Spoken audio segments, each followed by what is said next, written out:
அஸ்ஸலாமு அலைக்கும் வரஹ்மத்துல்லாஹி வபரகாத்துஹு. தினமும் ஒரு ஹதீஸ்.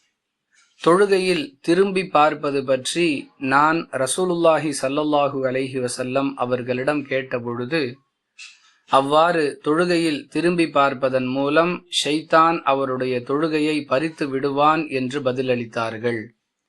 அறிவிப்பவர் ஆயிஷா ரதியல்லாஹு அன்ஹா.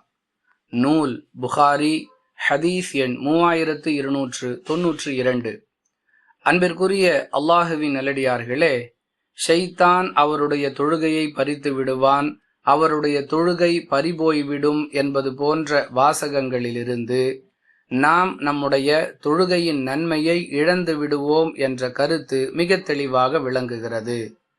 அதாவது, ஒருவர் தொழுது கொண்டிருக்கும் நிலையில் திரும்பி பார்ப்பதன் மூலமாக அவருடைய தொழுகைக்குரிய நன்மையை அவர் இழந்து விடுவார் என்பதே இந்த ஹதீஸின் கருத்து.